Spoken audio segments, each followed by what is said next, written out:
fois depuis 2014 que j'ai l'honneur d'être avec vous en ce 11 novembre devant ce monument aux morts pour célébrer la fin de la Première Guerre mondiale.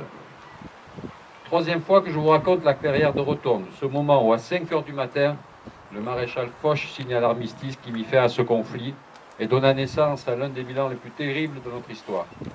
65 millions d'hommes mobilisés, 8 millions et demi de morts, 21 millions de blessés, 4 millions de veuves et 8 millions d'orphelins.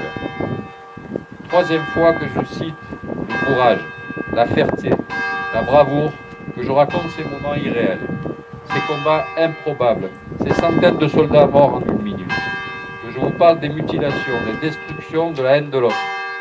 Enfin, que j'assiste à la lecture des noms de ces soldats inscrits sur notre monument aux morts. Cette année, je ne me suis pas interrogé sur ce que j'allais vous dire. Je n'ai pas eu à rechercher une histoire particulière. Je n'ai pas ouvert la moindre archive de cette grande guerre. Cette année s'inscrit en effet dans la commémoration du centenaire, celle initiée il y a 3 ans et qui se poursuivra encore pendant 2 ans. Nous sommes le 11 novembre 2016. Nous continuons de nous rapprocher du moment où nous fermerons le livre de cette guerre. Nous en sommes à mi-parcours.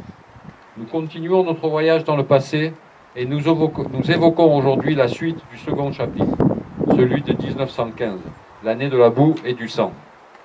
En 1915 avait marqué la fin de la guerre du mouvement et le début de celle des positions. Les champs de bataille avaient désormais laissé la place à des tranchées séparées par du vide, à l'exception du fil barbelé.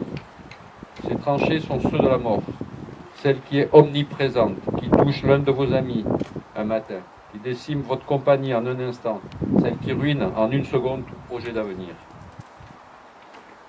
Les plantations de croix blanches bien alignées dans le cimetière de l'Aisne et de la Marne ne sont qu'une mise en scène du souvenir, car la réalité est différente. C'est souvent un mort sans sépulture pour ceux qui tombent dans cette période, c'est-à-dire 370 000 Français. La réalité, c'est d'être pulvérisé par un obus, être enterré vivant, puis agoniser et pourrir seul, sans que personne ne puisse venir et que nul ne puisse chercher à vous retrouver après une attaque avortée. Dans une tranchée de la mort ne sera jamais naturelle, elle est juste normale. La guerre de tranchée n'est qu'un mot, qu'un terme, qu'une figure de style qui permet de dissimuler la réalité. Un poilu relaté. On marche sur des cadavres.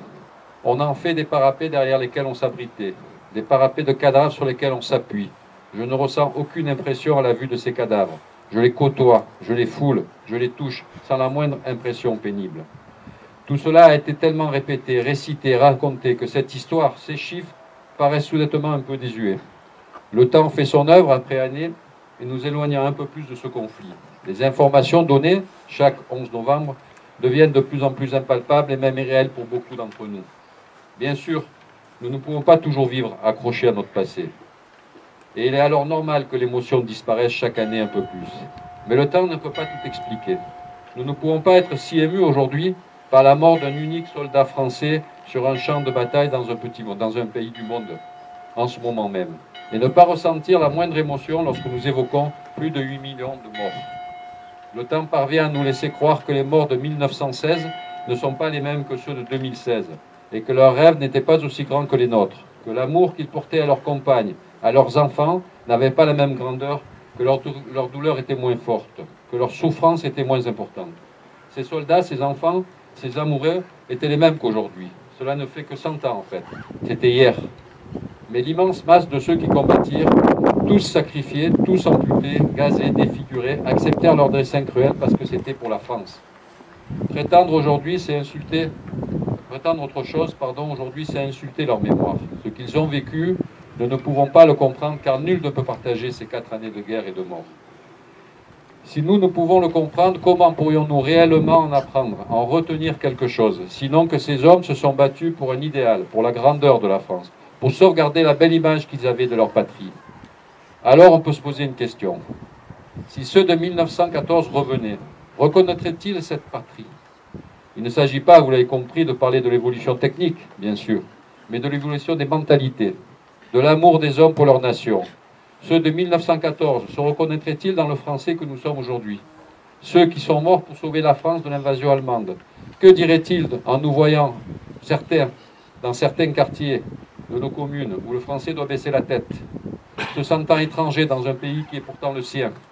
Comment auraient-ils pu imaginer, ces soldats, que l'État d'aujourd'hui, l'État dans lequel nous sommes, avec nos chefs d'État, donnerait des ordres à sa police pour qu'elle n'entre pas dans certains quartiers de certaines villes? Comment nous jugerait-il, nous les hommes de 2016, qui acceptons tout cela pour continuer seulement à avoir le bonheur de regarder la télévision et de remplir nos caddies? Et enfin, comment réagiraient-ils en constatant que leur patrie, de nouveau envahie ou frappée par un ennemi qui ne dit pas son nom? À ces questions, la seule réponse acceptable est que tant qu'il y aura des Français, tant qu'il y aura des descendants de ceux de 1914, il y aura non pas un devoir moral, cette formule ne veut rien dire, mais un devoir à dire, un devoir à crier, une obligation à faire et à se souvenir, pour que la France vive telle qu'elle fut, qu'elle vive telle qu'elle doit être et telle qu'elle redeviendra. Je vous remercie.